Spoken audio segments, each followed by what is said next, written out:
नमस्कार, पत्रिका टीवी के खास मुलाकात शो में आपका स्वागत है। आपके साथ मैं हूं आशीष। लाइफस्टाइल और खानपान की आदतों से दुनिया भर में डायबिटीज के मामले तेजी से बढ़ रहे हैं, जो कि चिंता का विषय है।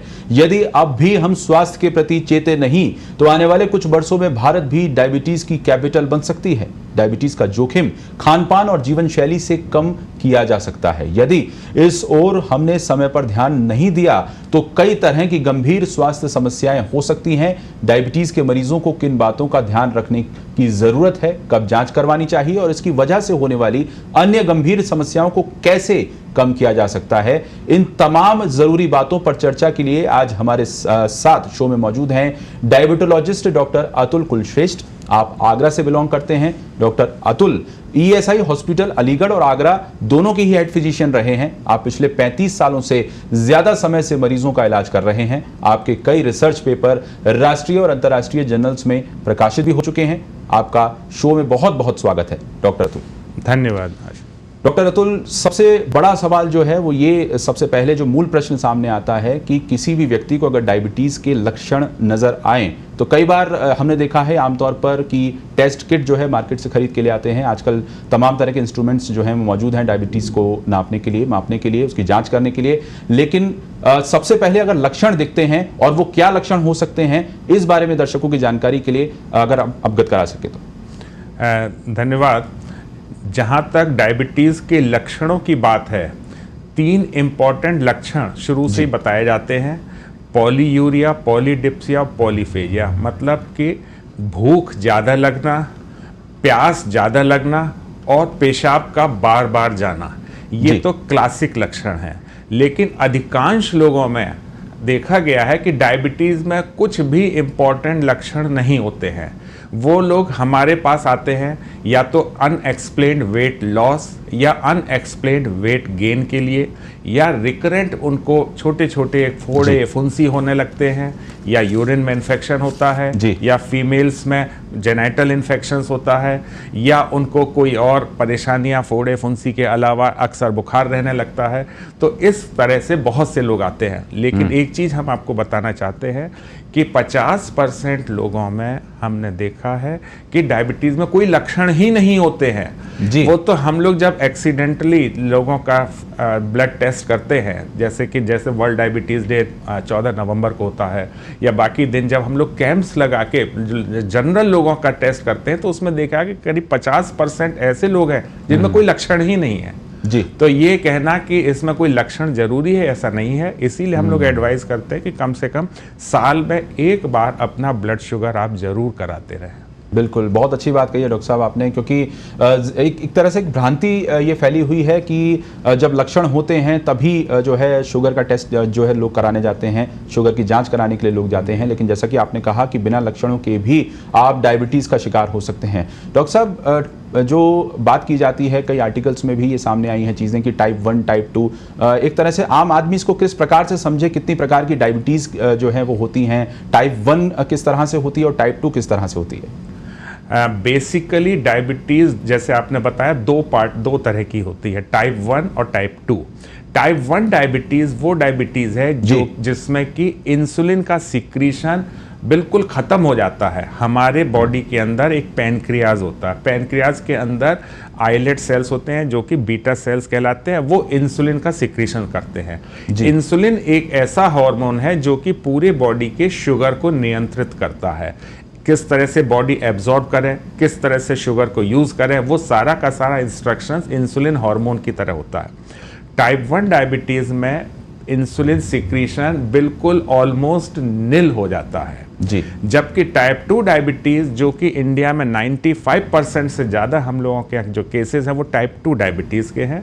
टाइप 2 डायबिटीज़ में इंसुलिन बॉडी बनाती है, लेकिन इंसुलिन रेजिस्टेंस होने की वजह से बॉडी यूज़ नहीं कर पाती, और जिस वजह से बॉडी में शुगर की मात्रा बढ़ती जाती है। टाइप 1 डायबिटीज़ यूजुअली बच्चों में होती है। टाइप 2 डायबिटीज़ यूजुअली 40 साल से ऊपर वालों में होती है। टाइप 1 डायबिटीज़ के बच्चे अक्सर लीन एंड थिन, दुबले पतले होते हैं। उनमें क्लासिकल सिम्टम्स जो है भूख ज़्यादा लगना, प्यास ज़्यादा लगना और वेट लॉस होना होता है। जबकि टाइप 2 डायबिटीज़ मोस्टली एसिम्टोमेटिक या और लक्षण वेट लॉस या वेट गेन या अक्सर दांत में इन्फेक्शन या कहीं उसकी वजह से पकड़ में आती है। तो 95% इंडिया में जो डायबिटीज़ है वो टाइप 2 डायबिटीज़ है। जी, तो टाइप 2 डायबिटीज़ जो है वो ज़्यादा बड़े पैमाने पर पाई जाती है, जैसा कि डॉक्टर अतुल कुलश्रेष्ठ ने कहा। डॉक्टर साहब, अक्सर ये कहा जाता है कि ज़्यादा मीठा खाने के डायबिटीज़ की जो आशंका है ज़्यादा मीठा खाने से वो बढ़ जाती है। हालांकि मीठा हमारे स्वास्थ्य के लिए बेहद नुकसानदायक है, लेकिन कुछ लोग बहुत कम मीठा खाते हैं, उनमें भी आगे चलकर डायबिटीज़ की समस्या हो जाती है। तो ये कहा जाता है ना कि मीठा जो है वो बचा बचा के खाइए, कम खाइए, जितना आप कंट्रोल कर सकते हैं मीठे पर उतना कीजिए, लेकिन जो ज़्यादा मीठा नहीं खाते उनमें भी इस तरह की समस्या उत्पन्न हो जाती है, सामने आ जाती है। ऐसा क्यों डॉक्टर साहब? देखिए, जहाँ तक डायबिटीज़ या शुगर की मात्रा बॉडी में बढ़ने का कारण है, उसके बेसिक कारण 3 होते हैं। पहली चीज होती है इनटेक, आपकी डाइट कैसी है। दूसरी चीज होती है आपकी एक्सरसाइज लेवल क्या है। तीसरी चीज होती है मेंटल स्ट्रेस। अगर इन तीनों में कुछ गड़बड़ी होती है तो शुगर की मात्रा बढ़ती जाती है। इसी को हम कहते हैं जीवन शैली, परिवर्तित जीवन शैली या लाइफ स्टाइल मालफॉर्मेशंस।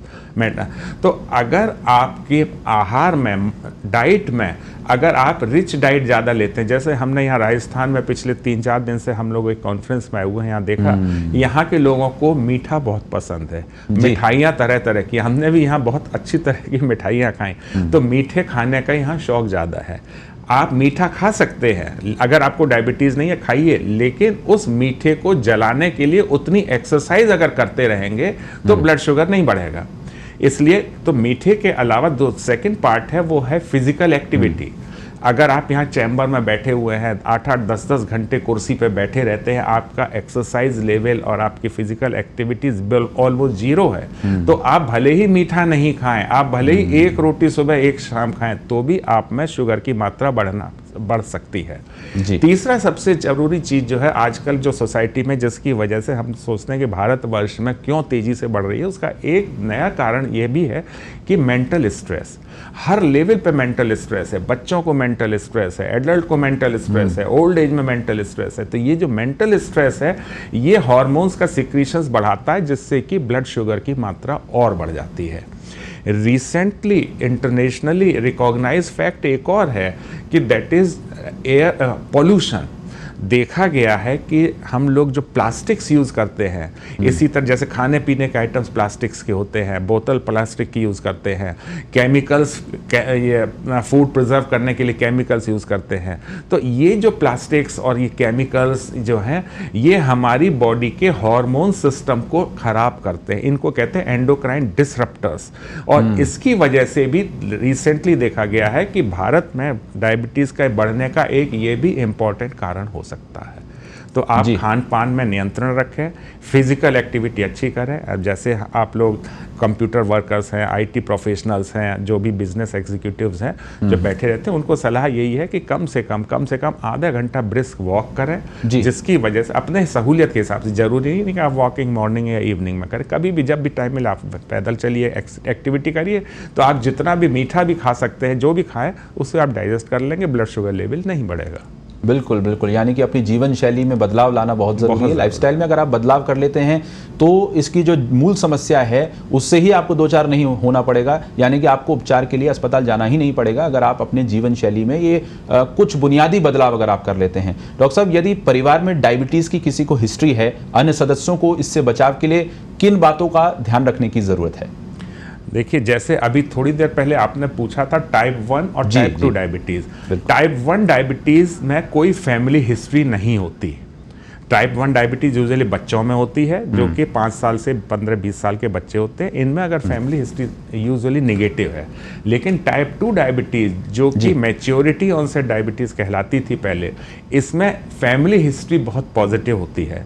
अक्सर देखा गया है कि अगर एक पेरेंट्स में किसी एक को डायबिटीज है, तो बच्चों को आगे डायबिटीज की संभावनाएं बहुत ज्यादा बढ़ जाती हैं।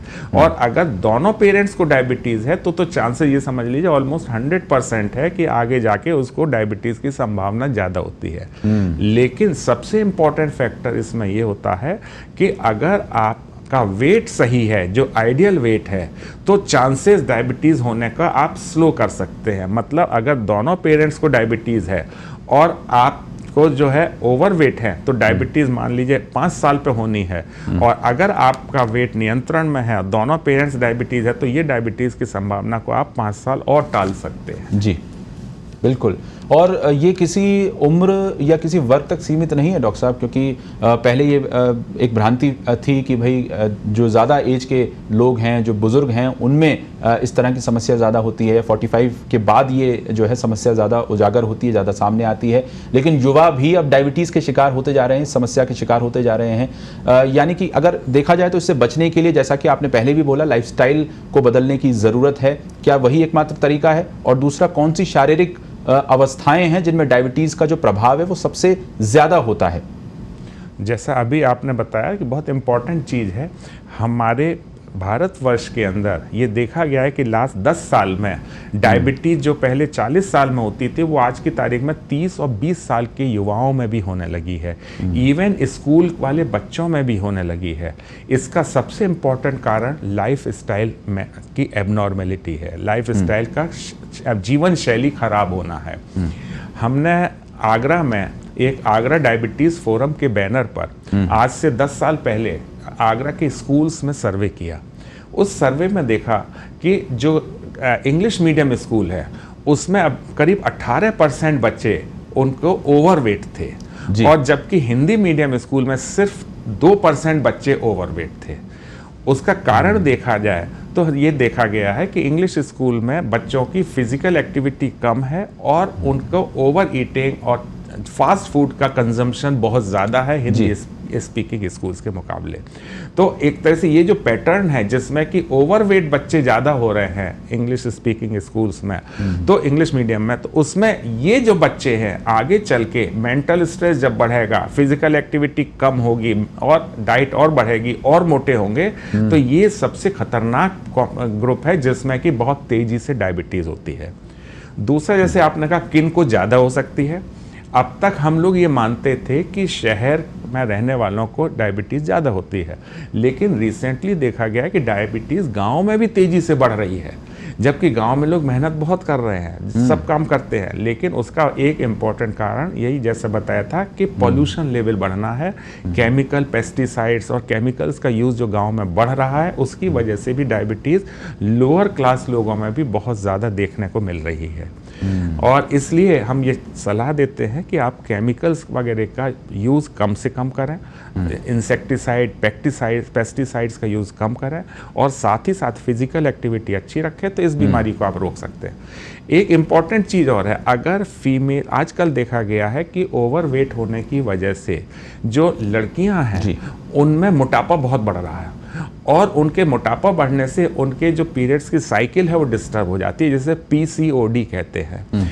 ऐसे केसेस में उनको बहुत रिस्क है डायबिटीज़ होने की। अक्सर देखा गया है कि इन केसेस में जो लड़कियां मोटी हैं, वजन ज़्यादा है और इर्रेगुलर साइकिल से, जिसे कि PCOD कहते हैं, ये लड़कियां आगे चल के बहुत तेज़ी से डायबिटीज़ डेवलप करती है। तो ये ऐसा ग्रुप है ओबेसिटी या मोटापा, जिसको कि अगर हम स्ट्रिक्टली कंट्रोल करें तो हम डायबिटीज़ का होना काफ़ी हद तक रोक सकते हैं। बिल्कुल डॉक्टर साहब, बिल्कुल। लाइफस्टाइल में बदलाव ही सिर्फ काफ़ी नहीं है, पॉल्यूशन जैसा कि एक कारण बताया डॉक्टर अतुल ने कि पॉल्यूशन भी इसका एक कारण है। और हम देख रहे हैं कि शहरों में लगातार, चाहे कोई भी शहर हो, लगातार पॉल्यूशन का जो मात्रा है, उसका जो पैमाना है, वो लगातार बढ़ता ही जा रहा है। और गर्भावस्था के दौरान डॉक्टर साहब, डायबिटीज़ अगर किसी महिला को होती है तो उन्हें आगे चलकर भी क्या डायबिटीज़ की समस्या हो सकती है, और किस प्रकार की समस्या खासतौर से गर्भावस्था, प्रेगनेंसी के दौरान महिला को आ सकती है डायबिटीज़ की वजह से, और इसके बचाव के लिए क्या किया जा सकता है? गर्भावस्था में अगर डायबिटीज़ होती है तो ये देखा गया है कि गर्भावस्था के आखिरी 3 महीनों में अक्सर लोगों का शुगर लेवल तेजी से बढ़ जाता है। तो ये एक ऐसा टाइम है जिसे कि हम लोग जेस्टेशनल डायबिटीज़ कहते हैं। तो इसमें देखा गया है कि जिनको अगर बढ़ जाती है, जो कि प्रेगनेंसी के बाद, उनके डिलीवरी के बाद यूजुअली ये कम हो जाती है, और जो पेशेंट्स हैं वो बिल्कुल नॉर्मल ब्लड ग्लूकोज उनका मेंटेन रहता है। लेकिन अंडर स्ट्रेस या अगली प्रेगनेंसी में या थोड़ा वजन बढ़ जाए तो ये जो फीमेल्स होती हैं इनको बहुत तेज़ी से डायबिटीज़ होने की संभावना हो जाती है। दूसरी चीज़, डायबिटीज़ आजकल, क्योंकि जैसा हमने बताया यंग एज की बीमारी है, पहले तो हम लोग मानते थे 40-45 साल के ऊपर है तभी डायबिटीज़ होगी, आजकल यंग एज की बीमारी है जो कि प्रोडक्टिव एज है। मतलब अगर लड़की को या किसी फीमेल्स को 30 साल में डायबिटीज़ हो गई, वो प्रोडक्टिव एज है। तो ऐसे केस में अगर डायबिटीज़ है तो आप ये समझ लीजिए कि उसमें गर्भधारण क्षमता भी कम हो जाती है, नंबर 1। नंबर 2, उनका बच्चे की ग्रोथ पे बहुत फर्क पड़ता है। तीसरा, बच्चे में बहुत सारी विकृतियां जैसे कि कंजेनाइटल एनोमलीज कहते हैं वो हो सकती हैं, और इसके साथ साथ इनको एबॉर्शंस के चांसेस बहुत ज़्यादा होते हैं। तो अगर प्री एग्जिस्टिंग डायबिटीज़ की कोई लेडी है, उसको डायबिटीज़ हो जाए तो ये कॉम्प्लिकेशंस बहुत ज़्यादा होते हैं। दूसरा वो होती है जो कि लेडीज़ को पहले कभी डायबिटीज़ नहीं रही, आखिरी 3 महीने में डायबिटीज़ हुई, जिसे जेस्टेशनल डायबिटीज़ कहते हैं। इसमें कॉम्प्लिकेशंस थोड़े से कम होते हैं पहले के ग्रुप के मुकाबले, लेकिन ये जो फीमेल्स हैं डिलीवरी के बाद भी बहुत तेज़ी से डायबिटीज़ के ग्रुप में कन्वर्ट हो जाती हैं। बिल्कुल। तो डॉक्टर साहब ने हर पहलू को छूने की कोशिश की है कि किस तरह से अगर कोई महिला प्रेग्नेंट है और उसे डायबिटीज़ हो जाती है तो किस तरह से उससे बचाव किया जा सकता है, किस तरह की एहतियात बरतने की ज़रूरत है। डॉक्टर साहब, एक सवाल जो सबसे पहला मैंने आपसे सवाल ये पूछा था कि जो सिम्टम्स हैं, तो आपने कहा था कि कई बार सिम्टम्स इसमें नज़र नहीं आते और लोग जो है लापरवाह हो जाते हैं, कंप्लेसेंट हो जाते हैं, और सिम्टम्स क्योंकि नज़र नहीं आते तो लोग जाँच भी नहीं कराते। लेकिन अगर सिम्टम्स की बात करें तो ऐसे कौन से सिम्टम्स हैं जो सक्रिय तौर पर नज़र आते हैं? अगर कोई व्यक्ति मान लीजिए जल्दी उसके उठने की आदत है या लेट सोने की आदत है, जो लाइफस्टाइल है उस तरह की चीज़ें करता है, और जो सिम्टम्स होते हैं जैसे कि ऑफन यूरिनेशन जिसमें कहा जाता है कि बार बार पेशाब अगर कोई व्यक्ति जाता है रात के समय में, तो इस तरह के क्या सिम्टम्स होते हैं? देखिए, जैसे अभी बताया कि बार बार पेशाब जाना, भूख ज़्यादा लगना और वजन का कम होना, ये 3 इंपॉर्टेंट सिम्टम्स हैं।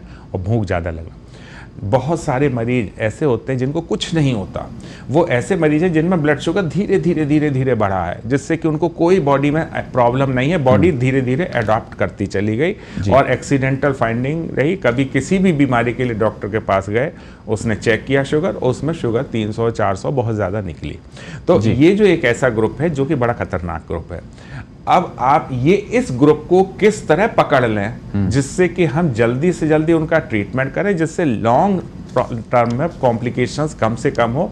इसके लिए ये है कि सबको, जो कि 40 वर्ष से ऊपर के लोग हैं, उनको अपना साल में कम से कम एक बार ब्लड शुगर जरूर चेक कराना चाहिए, नंबर 1। नंबर 2, अगर किसी भी व्यक्ति को अनएक्सप्लेन्ड वेट लॉस है, बताते हैं कि साहब वजन हमारा कम हो रहा है, कोई रीजन नहीं है, थायराइड करा लिया, सब कुछ करा लिया, नॉर्मल है, या अनएक्सप्लेन्ड वेट गेन हो रहा है, बढ़ता जा रहा है। तीसरा, अगर उसके पैर में क्रैम्प्स हो रहे हैं, कमजोरी आ रही है कि साहब हम वैसे तो ठीक है, चलने में सांस फूलती है, चलने में बहुत दिक्कत होती है, पैरों में रात में दर्द होता है, जनरल पेन होता है, तो ये एक ऐसे केसेस हैं जिनमें कि तुरंत ब्लड शुगर चेक करानी चाहिए, और मोस्टली इनमें ब्लड शुगर ज़्यादा निकलती है। बिल्कुल। और डॉक्टर साहब, एक सवाल ये भी आता है कि ऐसे कौन से लोग हैं, किन लोगों को इंसुलिन लेने की ज़रूरत पड़ती है? क्योंकि जितना मैंने पढ़ा था इस बारे में, अगर मैं ठीक हूँ तो आप मुझे ठीक कीजिएगा, अगर नहीं हूँ तो, कि जो जन्मजात बीमारी होती है, जिसको जन्म से होती है, और इंसुलिन जो है हार्मोन जिसके कम प्रोड्यूस होता है, कम मात्रा में बनता है, जो पैनक्रियाज बनाती हैं इंसुलिन को, अगर वो कम मात्रा में बनता है तो बचपन से ही, यानी बाल अवस्था से ही इंसुलिन के इंजेक्शंस उस व्यक्ति को लेने पड़ते हैं। जी देखिए, आपने बहुत अच्छा सवाल किया। इंसुलिन, जहाँ तक इंसुलिन की बात है, डायबिटीज़ का आज इंसुलिन से ट्रीटमेंट बहुत पुराना ट्रीटमेंट है। आज की तारीख में हम लोग इंसुलिन 101 साल से यूज़ करते आ रहे हैं, और आज भी इंसुलिन डायबिटीज़ का बहुत इम्पॉर्टेंट ट्रीटमेंट है। अब रही कि कौन से लोग हैं जिनमें इंसुलिन की ज़रूरत है, कौन से में ज़रूरत नहीं है, उसका सिंपल बेसिक चीज़ ये है, टाइप 1 डायबिटीज़ जिसमें कि बॉडी अपनी इंसुलिन नहीं बना पाती है, ऐसी डायबिटीज़ में पहले दिन से ही हमें इंसुलिन देनी पड़ती है। जैसे कि ये बच्चों मोस्टली, हालांकि 5 से 10% लोग होते हैं, ये बच्चों में ही होती है और इनमें बच्चे दुबले पतले होते हैं और इंसुलिन देने से बिल्कुल फिट हो जाते हैं, शुगर नियंत्रण में आ जाती है। टाइप 2 डायबिटीज़ 90 अधिकतर केसेस टाइप 2 डायबिटीज़ के शुरुआत के कुछ वर्षों में वो शुगर की गोलियों से ही कंट्रोल हो जाते हैं, उनमें इंसुलिन की ज़रूरत नहीं पड़ती जी। लेकिन कभी कभी टाइप 2 डायबिटीज़ में इंसुलिन की ज़रूरत पड़ती है। वो क्यों पड़ती है, उसका रीज़न ये है कि अगर टाइप 2 डायबिटीज़ का मरीज अगर हॉस्पिटल में किसी बीमारी के लिए भर्ती हो तो हम ओरल हटा के इंसुलिन देना पड़ता है। ऑपरेशन अगर हो तो इंसुलिन देना पड़ता है। उसको कोई कॉम्प्लिकेशंस हो, बॉडी में पस पड़ गया हो, बॉडी में एब्सेस हो गई हो, तो भी हमें इंसुलिन पर कन्वर्ट करना पड़ता है। नॉर्मली टाइप 2 में ज़रूरत नहीं होती। लेकिन अगर हम नेचुरल हिस्ट्री डायबिटीज़ की देखें तो ये देखा गया है कि बॉडी में इंसुलिन सिक्रीशन धीरे धीरे कम होने लगता है टाइप 2 डायबिटीज़ में भी। और ये जो धीरे धीरे इंसुलिन कम होता है, इसीलिए जो टाइप 2 डायबिटीज़ में आज हम एक दवा से मरीज का शुगर कंट्रोल कर रहे हैं, हो सकता है 2 साल बाद 2 दवा देनी पड़े, 2 साल बाद 4 दवा देनी पड़े, और उसके बाद हो सकता है किसी भी दवा से कंट्रोल नहीं हो क्योंकि उसकी इंसुलिन सिक्रीशन बॉडी में बहुत कम हो गया। तो ऐसी स्टेज में टाइप 2 डायबिटीज़ में भी इंसुलिन की ज़रूरत पड़ती है। एक बहुत फेमस यूकेपीडीएस स्टडी हुई। यूकेपीडीएस स्टडी में ये शो किया गया कि अगर टाइप 2 डायबिटीज़ का 15 साल से यूजुअली ज़्यादा का ड्यूरेशन हो जाता है तो बॉडी इंसुलिन सिक्रीशन बहुत कम कर देती है। ऐसे केस में टाइप 2 में भी इंसुलिन देने की ज़रूरत पड़ती है। जी बिल्कुल। डॉक्टर साहब, ये भी कहा जाता है कि अगर जिस व्यक्ति को डायबिटीज़ है उसकी इम्यूनिटी वीक हो जाती है। हमने कोविड में भी देखा, जो आंकड़ा सामने आया कि हालांकि जो है इस पर विवाद था, कॉन्ट्राडिक्टरी भी ये रहा आंकड़ा कि जो डायबिटिक लोग थे, जो जिनको डायबिटीज़ थी, वो जल्दी कोरोना का शिकार हुए और उनकी मृत्यु ज़्यादा हुई। तो ये क्या भ्रांति है, इसमें कितनी सच्चाई है कि इम्यूनिटी वीक हो जाती है डायबिटिक को? देखिए, ये बहुत बड़ी सच्चाई है जी कि अगर हम लोगों ने वेस्टर्न डेटाज और चाइना का डेटा और अपना ओन इंडियन डेटा पर जाएं तो हम लोगों ने देखा कि जब कोरोना एपिडेमिक हुआ तो डायबिटिक पेशेंट्स में इम्यूनिटी कम होने से ये कोरोना ज़्यादा हुआ। तो जो अगर आप देखें तो उसमें देखा गया कि डायबिटिक पेशेंट्स अगर हैं तो कोरोना होने के चांसेस बढ़ जाते हैं, नंबर 1। नंबर 2, जिनको कोरोना हुआ वो सीवियर कोरोना हुआ, उसमें बहुत तेज़ी से बढ़ा, तो सीवियरिटी ऑफ इन्फेक्शन भी और उनमें निमोनिया ज़्यादा हुआ, ये भी डायबिटिक पेशेंट्स में होता है। तीसरी चीज़, डेथ रेट डायबिटीज़ पेशेंट्स में कोरोना के बाद 4 गुनी ज़्यादा पाई गई in different series even from Europe और अमेरिका और चाइना। डायबिटिक पेशेंट्स को अगर कोरोना हुआ 4 गुने मृत्यु दर ज़्यादा थी, डायबिटीज़ पेशेंट्स में कोरोना के चांसेस ज़्यादा थे और सीवियरिटी ज़्यादा थी।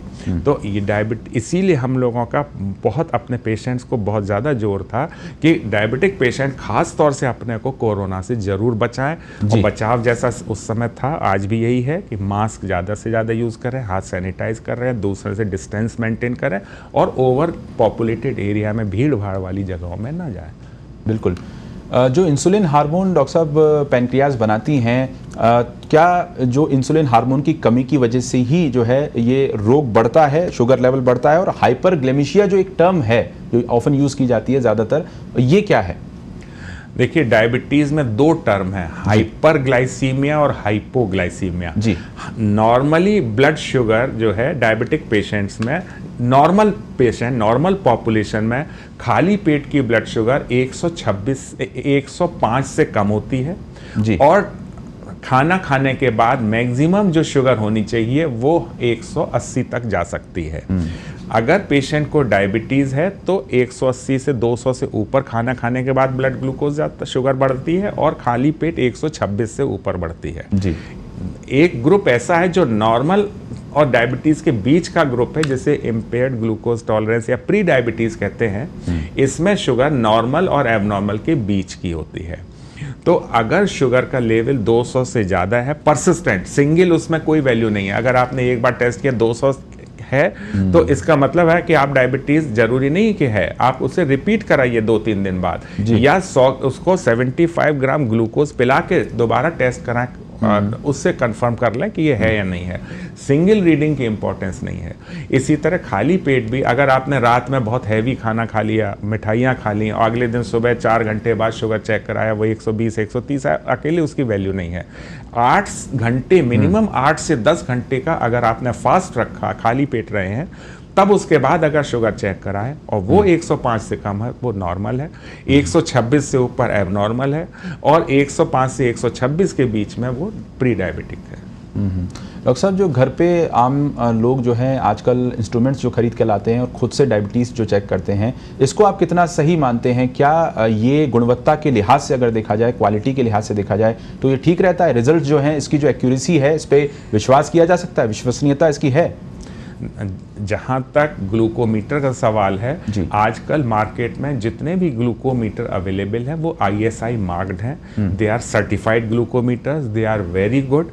और जहां तक एक्यूरेसी की बात है, 8 से 10% रिजल्ट वेरी कर सकता है, लेकिन एज एन इम्पॉर्टेंट टूल ये बहुत इंपॉर्टेंट है, क्योंकि अगर आपके ग्लूकोज लेवल कम है तो भी आपकी लाइफ उतनी ही कम होगी, उसमें कॉम्प्लिकेशंस या आपको परेशानी ज़्यादा हो सकती है। इसी तरह ज़्यादा शुगर है तो भी ज़्यादा, तो एक तरह से रफ इंडिकेटर की तरह तो यूज़ कर ही सकते हैं। जैसे अभी बताया था, हाइपोग्लाइसीमिया वो होता है जिसमें कि ब्लड ग्लूकोज 70 से कम रह जाता है, और हाइपोग्लाइसीमिया अगर डायबिटिक पेशेंट्स में है तो उसे चक्कर आते हैं, घबराहट होती है, पसीना आता है और हार्ट इरेगुलर होता है और हार्ट में डैमेज भी होता है। अगर हाइपरग्लाइसीमिया है, जबकि जिस हाइपरग्लाइसीमिया मतलब 200 से ऊपर है ब्लड ग्लूकोज, इसमें भी बहुत सारी परेशानियां होती हैं, लॉन्ग रन में ये कॉम्प्लिकेशंस कर सकते हैं। तो हमें हाइपो भी रोकना, हाइपर भी रोकना, हमें एक रेंज के बीच में डायबिटिक पेशेंट्स का ब्लड ग्लूकोज एडजस्ट करना होता है। बिल्कुल। तो डॉक्टर साहब से हमने तमाम पहलुओं पर चर्चा की, हर पहलू पर बेबाकी से उन्होंने अपनी राय रखी, और कहीं ना कहीं जो डायबिटीज़ के मरीज़ हैं, ज़रूर हम उम्मीद करते हैं कि डॉक्टर साहब की जो राय है उससे उनको एडवाइस से राहत मिलेगी। डॉक्टर साहब, चलते चलते ये जानना चाहेंगे कि डायबिटीज़ के मरीज़ों को आप क्या सलाह देना चाहेंगे समावेशी तौर पर, कि किस तरह से आप इस रोग से बच सकते हैं? लाइफस्टाइल और तमाम पहलुओं को तो आपने छुआ, लेकिन एक समावेशी रूप में अगर देखा जाए तो मोटी मोटी जो चीज़ें हैं, जो एक संदेश के तौर पर क्या आप देना चाहेंगे? देखिए, डायबिटीज़ के मरीजों के लिए हमारा एक बहुत इम्पॉर्टेंट संदेश यही रहेगा कि आप अपना ब्लड शुगर बीच बीच में चेक कराते रहें जी। ये डिपेंडेंट न रहें कि आप होम्योपैथी ले रहे हैं या आयुर्वेदिक इलाज कर रहे हैं या एलोपैथी इलाज कर रहे हैं, कुछ भी सिस्टम यूज़ करिए, अपना शुगर जरूर चेक कराइए। जरा सा भी गड़बड़ हो डॉक्टर से सलाह लीजिए, नंबर 1। नंबर 2, कभी भी अपनी दवा न रोकें। अगर आपको रोज़े रखने हैं, अगर आपको फास्ट रखना है, व्रत रखना है, तो डॉक्टर से सलाह लेके दवा को एडजस्ट करा लीजिए।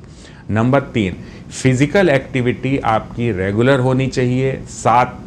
हफ्ते में 7 दिन है, 7 दिन अच्छी खासी फिजिकल एक्टिविटी करें, पैदल चलें, कम से कम 45 मिनट्स या 30 मिनट्स पैदल चलें, ब्रिस्क वॉक करें, स्विमिंग या कोई आउटडोर गेम खेलें, मतलब फिजिकल एक्टिविटी अच्छी रखें। डाइट को अपनी रेगुलेट रखें, मीठा कम खाएं, आलू कम, चावल कम, ऐसी चीज़ें जो शुगर बढ़ाती हैं उनको अवॉइड करें। और लास्टली सबसे इम्पॉर्टेंट चीज़ है, मेंटल टेंशन से जितना बच सकें बचें। और मेंटल टेंशन से बचने के लिए सिर्फ यही है, योगा है, प्राणायाम है, खुली हवा में घूमना है, पूजा पाठ है, ये सब चीज़ें मेंटल स्ट्रेस को कम करेगी। अगर आपने ये कर लिया तो आपकी लाइफ बिल्कुल वैसी ही स्मूथ रहेगी, कोई कॉम्प्लिकेशंस नहीं रहेंगे जैसे कि नॉन डायबिटिक पेशेंट्स में होते हैं। धन्यवाद डॉक्टर अतुल कुलश्रेष्ठ हमसे तमाम चर्चा करने के लिए। तो आपने देखा किस तरह से डायबिटीज़ से जुड़े तमाम पहलुओं को डॉक्टर अतुल कुलश्रेष्ठ ने छुआ इस खास कार्यक्रम में, इस खास मुलाकात में। डॉक्टर साहब के साथ फिलहाल इतना ही, मुझे दीजिए इजाज़त। नमस्कार। नमस्कार।